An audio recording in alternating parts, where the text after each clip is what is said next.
Okay, hello everyone. So I know I haven't posted anything for like a couple weeks. I've been kind of busy, and I kind of was out for a while, and so I did end up not making a video about the Alicia and Silveria patch that just came out on Global. Uh, I don't feel like I have a whole lot to say about that anyway. Actually, if anything, I'm just going to I guess this is like a PSA of sorts. The only thing I really wanted to say about that patch is actually about the covenants, and what I wanted to say is that. Uh, all of you who are lazy about your covenants should probably start paying a little bit more attention, because there's going to be a new PvE mode where covenants are going to be a little bit more important. So I know for a fact, and I know several people on Discord who tell me that they don't really keep up with leveling up the covenants and they don't clear the stages as they come up. I think you should start doing that. You don't need to be super attentive to that, but I do recommend that you try to keep up at least a little bit. Don't put it off for months and months, and then you end up having underleveled covenants and having very weak summons. Uh, for me, for example, I already have Thor and Frigg maxed out. The other two are leveling up. But basically, all I want to say is that you want to have your covenants powered up. And that's the most important thing I have to say about the Alicia Silveria patch. I don't really have a whole lot to say about Alicia and Silveria that I don't think has already been said by lots of other people. The other thing is that this current thing with the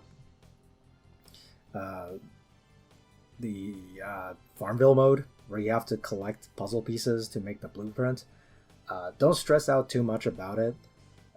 I was able to complete all the blueprints on my Chinese account, even though I didn't really communicate with anybody. I just sent out the pieces, extra pieces I got as I got them, and I requested for pieces I didn't have, and I was able to complete them pretty comfortably. It might be a problem if you're on one of the smaller servers, but if you're on one of the larger servers, I don't think you need to worry at all. I think there's lots and lots of time to complete the blueprint. So that's about all I have to say about the current Alicia and Silveria patch. I don't think there's a whole lot else to say. So let's move on to the main event here, which is that we have the information on the newest Chinese patch.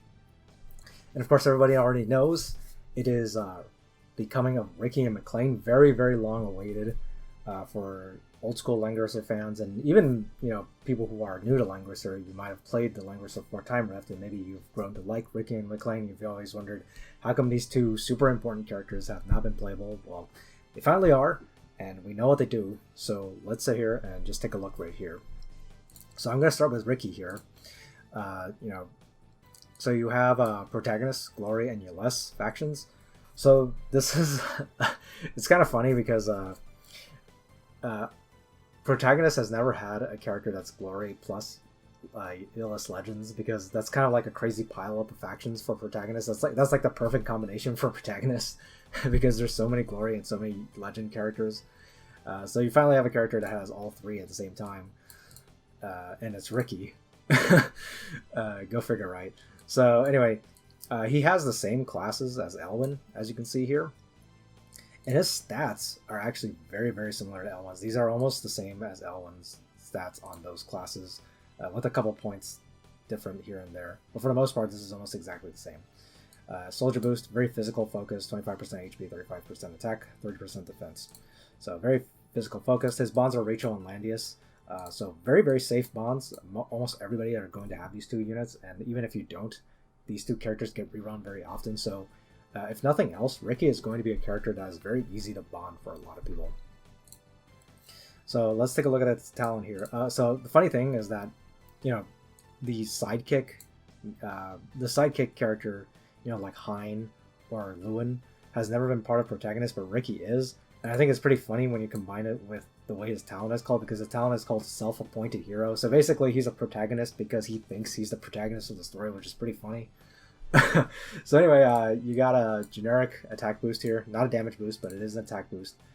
That might be useful because he does do fixed damage, so the attack boost can sometimes actually be better in that case. But anyway, it says after taking action, he may choose to defend from one direction. So kind of like Final Fantasy Tactics, or games like that, where you get to choose one direction in which he's defending. But for that direction, he will gain physical damage taken minus 30% when you attack him from that direction. And after he takes damage from that direction, he will restore some HP based off of his attack, which is, you know, another thing that synergizes well with his attack boost. Last 3 turns cannot be dispelled. And then he also gains movement +2 last 3 turns, so he will have 5 base movement. Pretty easy to make that 6 because he can get Apex Boots, so not too bad. Not too bad for the base movement. You can wait another 2 turns before you can choose another direction. So as far as I can tell, he will always have this part of his talent up, like or basically all of his talent. Well, you can dispel the movement boost, of course, but this looks like a generic movement boost to me. So he doesn't need Breeze in theory. You can still run Breeze if you are scared of the skin and dispelled, but it does make him less reliant on Breeze, which is nice. And since you're going to see later, and you can already see here that he's a tanky unit, so you can consider running maybe a tanky set on him with like Full Moon or even like a Green Enchant. Anyway, we'll see. So skills, Heroic Strike Detect on his base class. This is a new skill I'll talk about in a second. Ram, Battlecry. Battlecry is very nice, but you're probably not going to bring it most of the time because you'll see with some of his other skills. Armor Pierce, Fearless Stance, a new skill I'll talk about in a second. Attack Support L, Frontal Assault, Lance Phalanx from the Grand Marshal class. So he does have a guard skill. You know, so he is, you know, so he's a bulky DPS that has a tank skills. So he's kind of like Lewin. He's kind of like maybe like Autocrado, actually. You'll see in a second that he's actually quite similar to Autocrado in some ways. And of course he has a 3C. So let's look at these new skills. So first you have Heroic Strike, which he got in his fighter class. It's the skill he starts with. This is a basic single target skill. 1.6 times damage. Cause him to only be able to move in straight lines. The last 2 turns cannot be dispelled. And also heals all allies for this unit unit's attack times 1.5. This is an air slash type skill, so it does have 2 range. So this is a pretty solid attack. This cooldown is kind of long, like 3 cooldown is kind of long for a basic attack like this, but 1.6 times damage is higher than you typically see. The debuff is pretty useful considering, you know, Ricky wants to force opponents to run in straight lines so he can force them to attack him on his line or close to that, so that he can activate his physical damage taken reduction talent. It also heals all your allies, which is very nice because it makes him kind of a useful support unit. He'll be healing your, and you know, there's no range on this or anything, so he can heal people all around the map while doing this. So this is actually a very, very, like, it's a very complete skill, right? It does a lot at the same time. It's stronger than a standard air slash. It does a very powerful debuff that synergizes well with his talent, and it can't even be dispelled, and it even heals his allies. So this is actually a very, very good basic attack. So next you have Fearless Stance, which is the first skill he gets in his hero class. This is basically like a passive guard skill. As you can see, it's take physical attacks for adjacent allies. Also makes him immune to stun.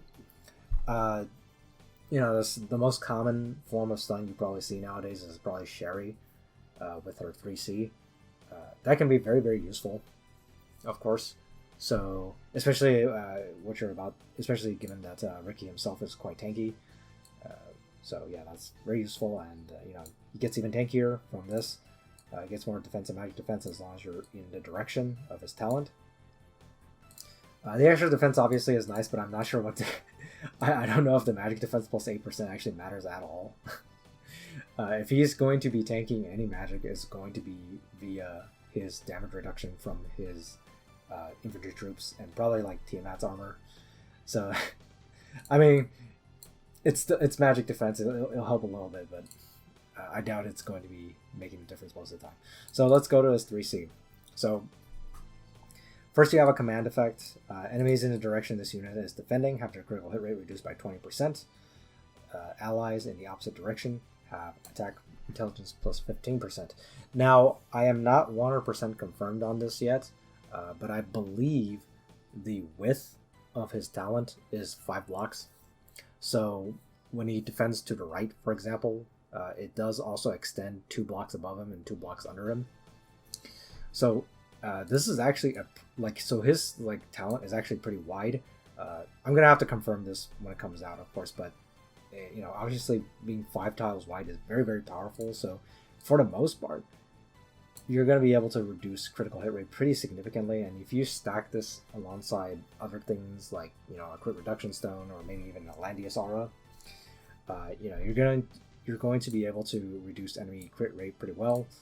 And of course, Ricky himself is quite tanky, so I would not be surprised if Ricky is taking assassin attacks very easily.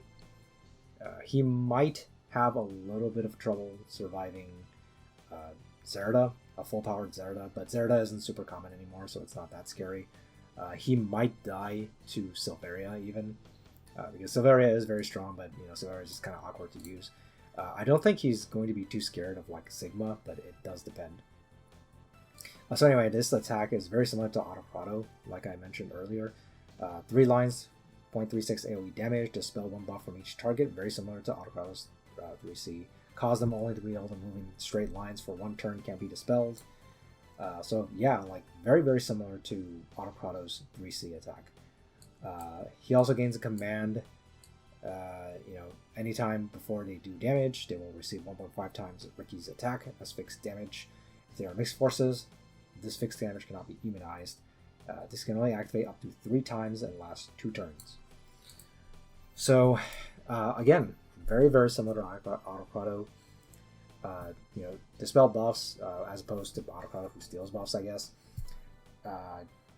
Forces them to move in straight lines, and he even has similar to Autocrado's taunt effect, which ends up making you take lots of fixed damage.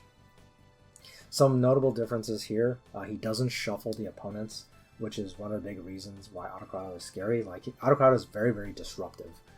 And the other big difference here, this right here, it has 5 range as opposed to Autocrado's 6. The thing about Autocrado that makes him very scary is that he has a 6 base range on his 3C, which combined with a Balance Blade and Apex Boots is a 7 by 3 AoE with on a 4 move unit, which means you can just instantly reach the front line on the first turn, on your first move with Autocrado. That's one of the very scary things about Autocrado. He can just immediately jump in and disrupt the enemy team. And you know, there are only a few other characters that can do this, like Cloterra can do it. But anyway, the point is, Ricky does not have the immediate engage ability that someone like Autocrado has. And especially because if you want to get his movement boost from his talent, you need to take an entire turn to set it up. As you also noticed, Ricky does not have any sort of act again skill. He doesn't have a cold blood skill. He doesn't have an act again. His movement boost is pretty limited. So he is yet again another unit like Autocrado, or you know, that's why I say he's also similar to Lewin. Lewin's movement is also pretty poor, and he also, similar to Lewin, only has the 1 AoE that he does. Everything else he does is single target. So let's take a look at the soldiers real quick before we get to the bottom line here, because his soldier choices are actually really good. So you have heavy infantry, guardian infantry, Amazon champion, phalanx, Sansi, mercenary, mass mage, state guard, crystal molder. So this is a pretty standard set of soldiers for an infantry or lancer unit.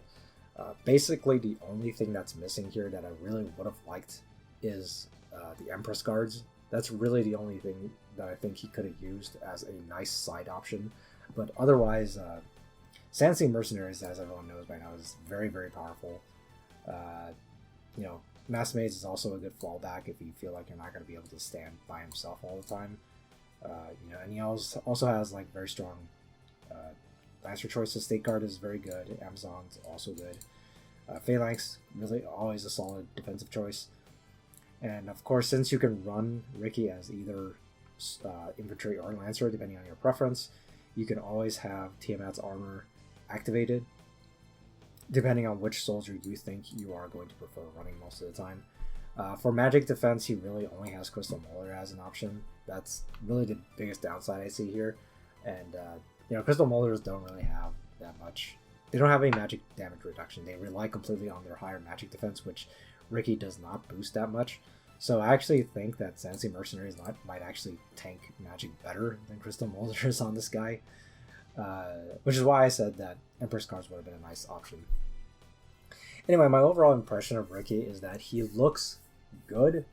It's kind of hard to say until you have your hands on him and play around with him a bit, but he does seem to be a very disruptive, tanky, bulky unit, and it's always nice to get more of those. Sometimes it gets kind of boring if everybody just gets one shot. Now, Ricky's physical damage taken minus 30%, that is very, very powerful, because that's on par with tanks, right? And he even has like a built-in healing light effect, basically. The attack plus 30% also means that, unlike Autocrado, his AoE itself is going to do a lot of damage, because Autocrado, one of the weaknesses of Autocrado is that his AoE itself doesn't do that much damage. He relies a lot on the fixed damage that comes afterwards and all the disruption that he does, not so much the damage from the AoE itself. Ricky kind of goes in between of Lewin and Autocrado. He doesn't have quite the range that Autocrado has, but he does have better range than Lewin. He is, on paper, very, very tanky, but he is more limited in that he only you have to attack him from a certain direction. He only has one AoE like Lewin, and he doesn't have a follow-up AoE like Autocrado has, because Autocrado can use Sword Dance after his 3C. But in exchange, he does have like a generic attack boost, which makes his one AoE stronger than Autocrado's. And of course, like I said, he has this self-heal, which is, again, kind of similar to Lewin, gives him a lot of sustainability. So overall, I think Ricky will be quite solid. He even supports his team a little bit by healing them and creating these auras. So you could almost think of him as an Autocrado equivalent for these factions, because there's basically no crossover between Ricky and Autocrado as far as factions go. So you can almost say he's meant to be the Protagonist Glory Legend version of Autocrado. So yeah, that's all I have to say about Ricky. He looks solid, but I do think people are going to need to play around with him a little bit before they can decide for sure. Okay, so let's go to McClaine. McClaine, as has been expected since the sprite has been kind of data mined for a long time, he is an aquatic. So we got Strategic, Meteor, and Yellow Legend factions. Meteor still does okay. Epsilon's a good buff. Yellow Legends, used to have Landius to buff you. Strategic Masters, they're still trying to buff this faction, but they're having kind of mixed success with that, just because a big problem with Strategic Masters is their faction buffs. So they're gonna have to do something about Lamford and Altamiller if they want Strategic Masters to be better. So anyway, his two classes. So interesting thing. McClaine is an aquatic unit, and he's going to have a lot of water-related mechanics. So I looked this up. His assassin class is a new type of an assassin class, and it actually has, last I checked, it does have water movement. So McClaine's not going to have the problem that Lucia had when she first came out, or even say Alfred on his infantry class. You're not going to run into a problem where you put yourself in water and then you walk less. His assassin technically does have water type movement, so you don't need to worry about that. You can run his assassin class quite safely, but I still think you're going to be running his Servant Master class, and I'll explain why in a minute. But the Servant Master class has a number of advantages, and you can immediately see already one of the big advantages here is that his Servant Master class has significantly more attack. Now, he does have more crit on his assassin class, of course, but I do think the Servant Master class is going to be better, and I'll explain why in a second. So first, you can look at his troop boost here. Very balanced. You have the 35% attack, which is more offensive oriented, but this HP defense and magic defense is pretty evenly spaced out. So he's going to be able to take damage from, being an aquatic unit, he has boosted defense, so they spread out his soldier boost a little bit so that he can kind of evenly tank different types of attacks. And aquatic units tend to be fairly tanky. His bonds are Werner and Mariandel. Definitely a lot less convenient than Ricky's, but not the worst, I guess. Like, Werner is something is a unit a lot of people have. Mariandel, I think some people might have trouble getting. But, just... they usually rerun characters associated with the bonds when these characters come out, so hopefully we'll see a Mariandel rerun when McClaine comes along. But I know it's like... I know it's probably not going to come on the same month as this, but we'll see. So anyway, his talent here, Adaptive Enhancement. So first of all, when in water, he gets attack and defense plus 25% at 6 stars. I don't really like how it's only 25%. I mean, it's a nice boost, but if you compare it to someone like Rio, like he just straight up gets attack and defense plus 25% all the time. This has the extra caveat of needing for him to be in water. So I don't know how they make these decisions. Like, you would think that because he needs to be in water, it would be a stronger boost, but it's not going to be so bad because, as you'll see in a second, like he doesn't have that much trouble keeping water. So anyway, when McClaine uses area skills, basically he creates terrain tiles. So the terrain tiles for McClaine himself and for enemies causes them to be considered in water. Got typo here. Enemy units who have movement types other than flying or water consume 1 extra point of movement on these tiles. So basically it does two things. It puts himself and enemies in water, and it is similar to old Landius tiles in that it slows down enemy units. In many ways it's better than Landius tiles, right? Because it slows down almost every type of enemy movement type in the game, except for flying and aquatic movement. Now, aquatic movement, that's kind of obvious, it's you're getting them stuck in the water, and flying, logically it makes sense that it damages flying, flying units can ignore this terrain, although that still kind of sucks because I kind of feel like flying units are kind of broken. So it makes sense logically, it's just that I feel like flyers are kind of broken in this game, so I don't know if this was a good idea. So anyway, I mentioned just a second ago how it sucks that he needs to be in water, but as you can see here, it's funny because I mentioned this the last time I talked about the problems with the aquatic class, and that is that aquatic class is kind of inherently in trouble because they need to be hanging around water a lot, which in this game is a problem sometimes because right now there's so many dispellers. This side steps that problem, and I guess Zalone kind of realized what the problem was because they're sidestepping the problem in this case by making it a terrain effect. So the only people that can regularly make this a problem for McClaine is like Helena, because Helena's the only one that can drop a bunch of terrain tiles on somebody and then attack right after, because otherwise McClaine can do something to try to maintain his terrain. So that is pretty useful for McClaine. He's going to be able to stay in water most of the time. And it's also worth noting that they added a new Apex map in the last Chinese patch, which is pretty heavy on water. So it does seem like Zalone is aware of some of the problems that the aquatic class faces. So, McClaine might be coming out at a time where they are more attentive to those problems. So that's good. So anyway, let's look at these skills here. So Torrential Component is a new skill. I'll talk about it in a second. So Aqua Blast, always a very good skill to have. Aqua Blast is one of the strongest attacks in the game. Sunshade. Sunshade is one of those annoying skills that's only annoying on enemy AI units, and it sucks when you use it because it never activates.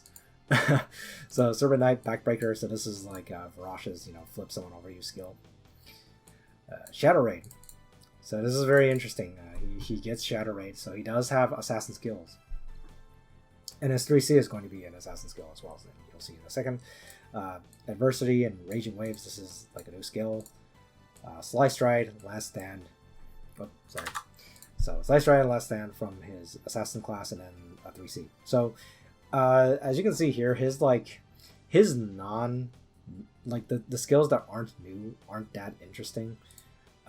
Aqua Blast is good, it does a lot of damage, so it's always good. And Shadow Raid might be a nice thing to use once in a while. But if you take a look at his new skills here, so first of all, you have the 1C. This is a skill you're probably always going to bring on him because this is a Cold Blood style skill.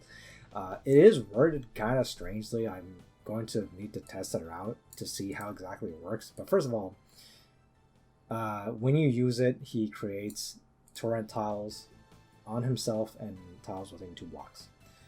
So the wording on this skill basically says after use he can attack, and then it says when moving through torrent tiles you will get 2 celestial blocks, basically, ignore mobility reduction. That's the wording they always use. So the thing I noticed immediately is that this does not seem to have any kind of movement built into the skill. It seems to be completely reliant on the fact that you can walk through 2 torrent tiles. So it's basically like a Cold Blood style skill with a very conditional move too. I'm gonna have to test it out. I don't know if maybe like you can get more movement somehow, but as is, like +2 move on McClaine's base, which is 3 move, technically 4. You can use Apex boots on him, because aquatic class can use Apex boots, which is one of the reasons I say that you want to be using Apex boots on this guy, or the aquatic class on this guy, because I think access to Apex boots will actually be very, very important for him, because his movement is kind of limited when you really look at this, because you're basically only going to have the 4 move plus another 2 from this, and then he's going to have 2 attack range because he has Shadow Raid and S3C, which I'll talk about in a second. But yeah, like his range seems kind of weak at the moment. So this 2C he gets from his Serpent Master class. This is basically like Angelina's 3C. That's an AoE that does 3 lines, 5 range, and if the targets are in water, have a 25% chance to freeze them, and then you get a cooldown reduction if you hit at least 3 enemies. So very, very similar to Angelina's 3C. Couple differences. First of all, this does more damage. It requires the opponents to be in water rather than McClaine himself. Because Angelina's 3C freeze effect, you need to put her in water.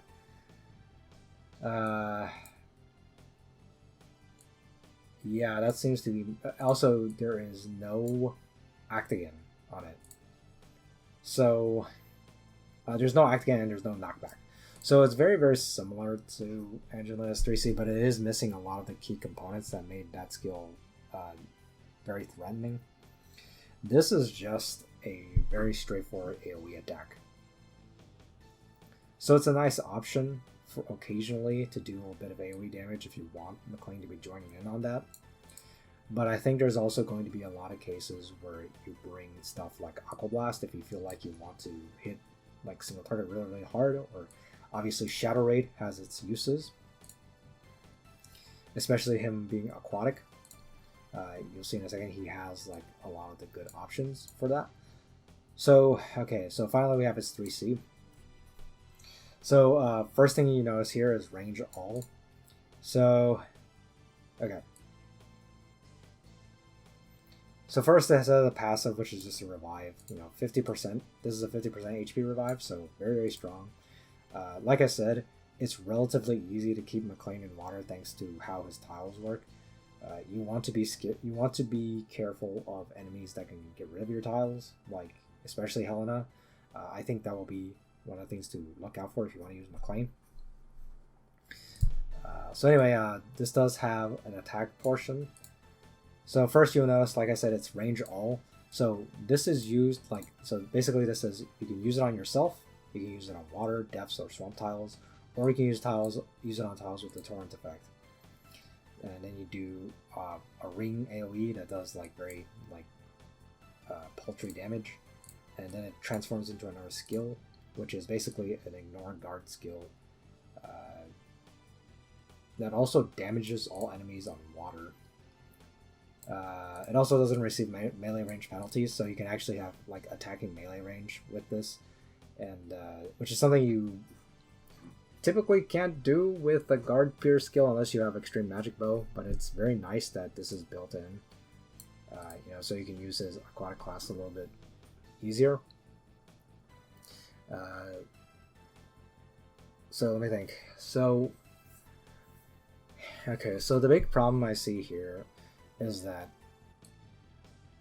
this skill, like, there's nothing in McClaine's kit that allows him to act again. That's one of the big things that's missing here. So that's not so bad because this is all range, right? So the idea here is that if you're on a water heavy map, you can just use this immediately on your first turn, especially on the new Apex map that has a lot of water, or even stuff like the double bridge map, or like the double bridge map with the 2 rivers. There's a couple other maps that are water heavy enough that this is actually very useful. You can hit like your opponent on the majority of the map. It does still run into the problem that aquatics sometimes run into, which is that you are very reliant on what the map is doing for you. But I understand they don't want to completely get rid of that aspect of aquatic units, because that's kind of the point, that they are good on water maps and they are good on water terrain. So I will say, like, this is a little bit awkward to use. It'll be very, very map dependent. But then again, we have a lot of units that are map dependent. We have like Illustrial, we have Mu.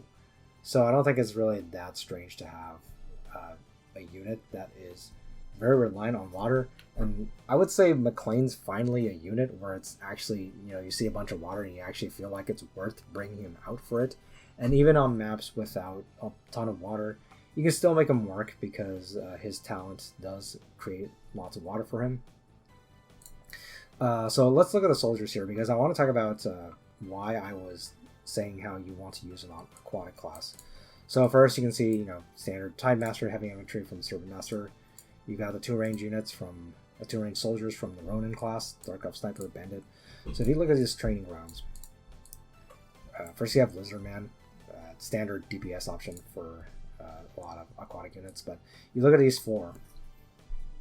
So you got the Pirates, you got the Glacial Elemental, Cyborgs, Samurai. All 4 of these are pretty much like tailored designed for him to be a 1 range unit.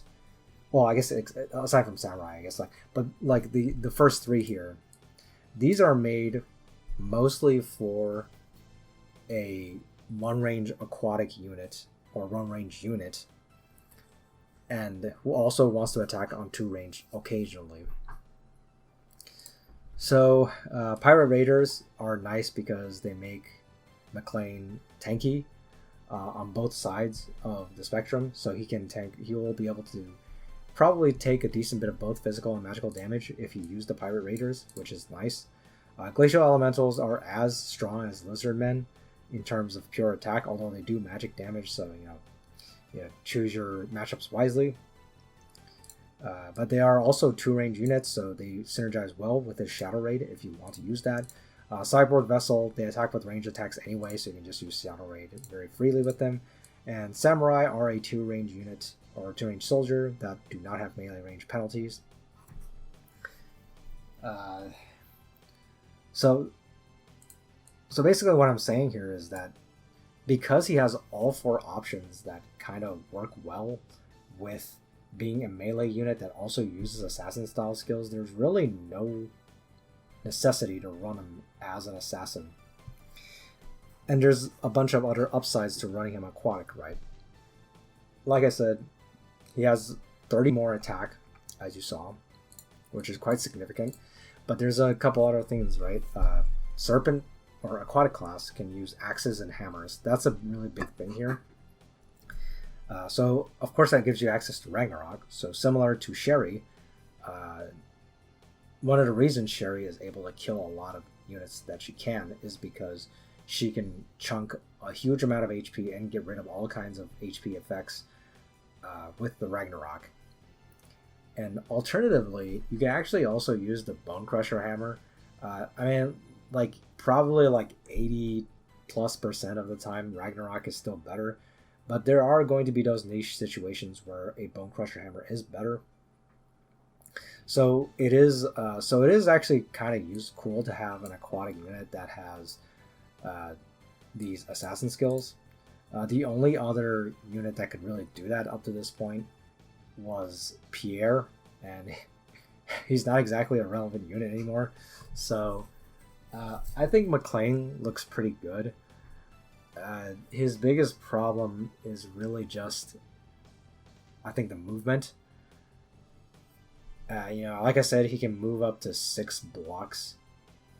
He moves 4 with Apex Boots, and then he can move another 2 with the 1C.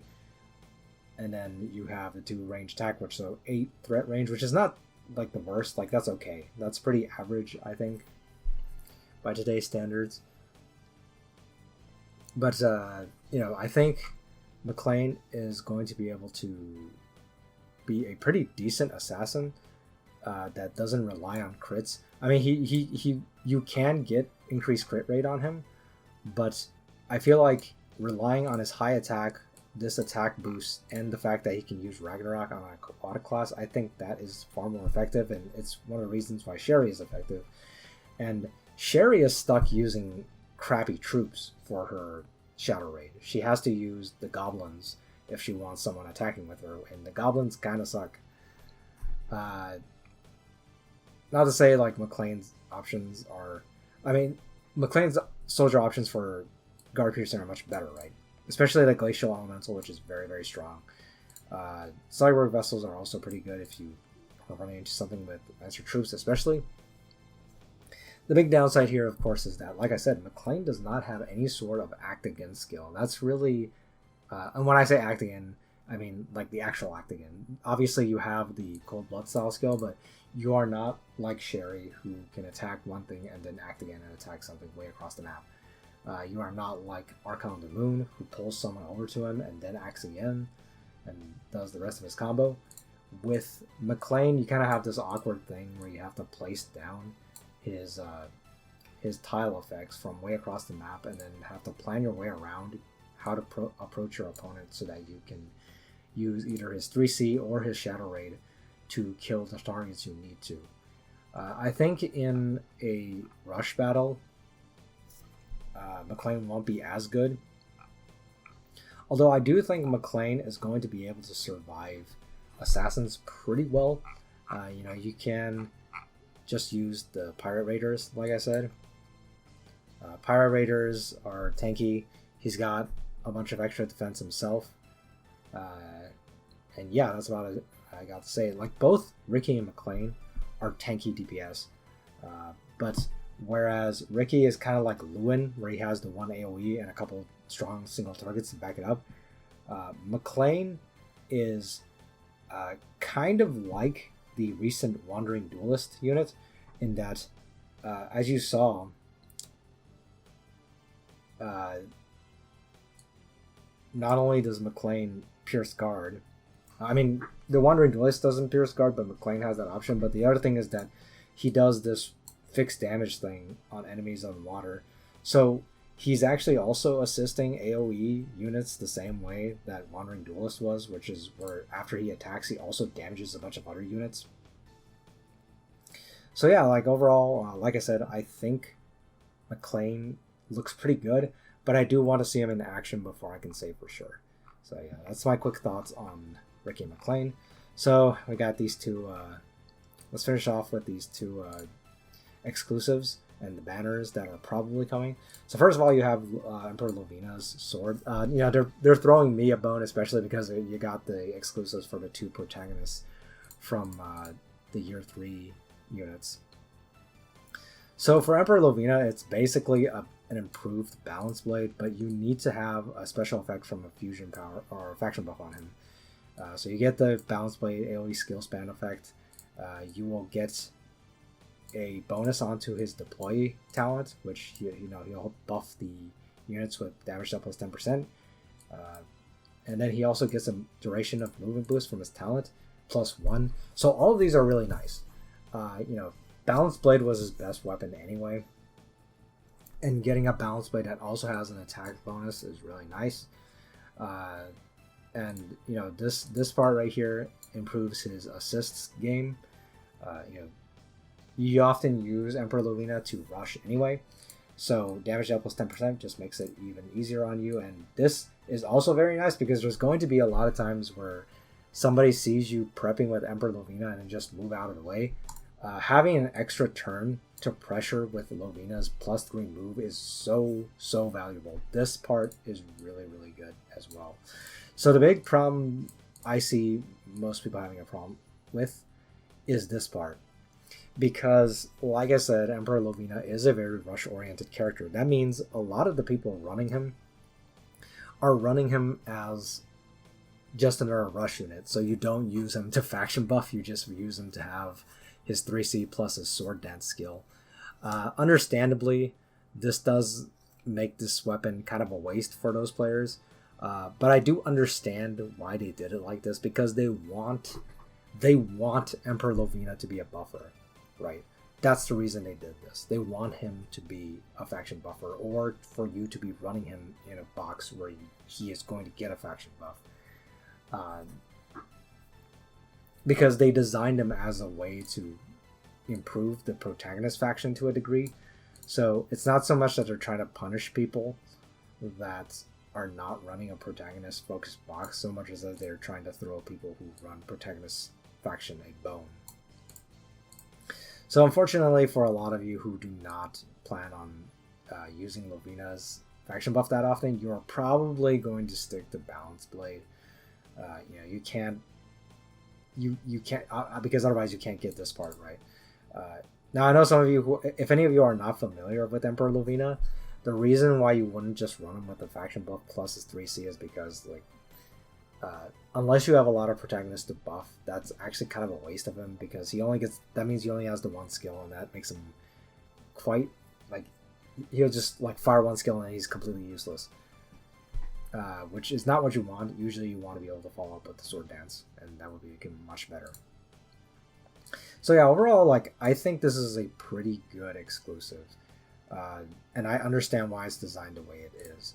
But I do understand why some people are disappointed by it, because they run Emperor Lovina as more like a generic rush enabling unit, and this is not helpful for him at all in that regard. It was clearly designed to be more helpful to people who run Emperor Lovina as a protagonist unit. So next we have the Saintess of the Arc helm. It is a helm, so because once again, you know, Zalone doesn't care about your Tenyo headdresses with perfect enchants on them. They want you to replace them and waste a bunch of scrolls on these exclusives. So if you have at least 2 allies within 1 ring of the Saintess, her light convergence will no longer damage allies, which is basically like that crazy I'm blowing up and firing all my lasers skill she uses at the end of her transform. And she also gets healing effects received plus 8%. I've seen like 1 or 2 people get excited about this helm, but as someone who has a 6-star Saintess and has used her a fair bit in Apex, I can tell you that this helm sucks. This does not solve any of her fundamental issues at all. I don't understand why the devs thought that this was what they needed to fix about her. Like, this was not the problem with Saintess. Okay, like, damaging your allies on her dumb explosion move, like, that was more funny than it was a problem. Because by the time you get to the point where she is using this, like, it really shouldn't matter that much. If you are rushing, like, you're almost never going to run into this in the first place. And if you are tank pushing against another slow team, then Saintess should have been able to do a lot of damage to them, assuming they don't have assassins already. So, you know, this no longer damage allies. I mean, it's kind of useful there, but yeah, I mean, and the healing effects received, like, I don't understand this at all. You know, it's like, it, I guess it makes her crystal warlocks heal faster and stuff, but like, who cares?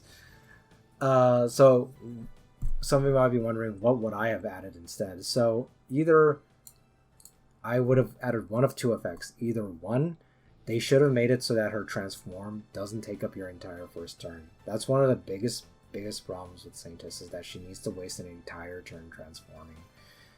That's actually her biggest issue. It's not this light convergence will hit your own ally shit. Like, that's not the problem with her. The other alternative would have been to give her a helm that has some kind of damage reduction on her, because Saintis of the Ark is actually she's actually fairly tanky for a mage, and that's not because of her own stats. Her own stats are actually awful.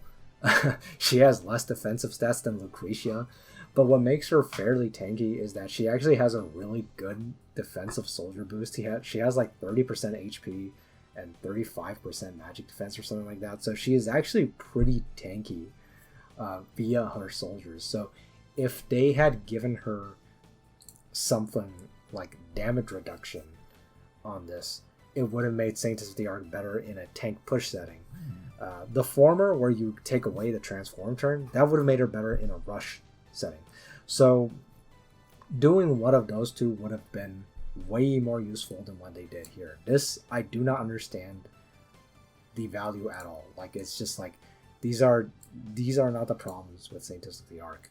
I am still probably going to use my Tenyo Cedros over this, and this exclusive is so disappointing, especially considering how weak Saintis was to begin with. I don't know. Maybe somebody will figure out something about this, but I am not seeing something particularly useful here. So finally, we know some of the banners. Obviously, Ricky and McClaine is the main banner for this month. Iron Blood Commander is getting a vote rate up alongside Lucretia. You're going to get Archon of the Moon on Destiny banner with Varasha Knight of Mystery, so that's pretty cool.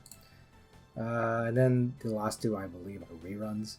This, of course, is rerun, that perennial rerun.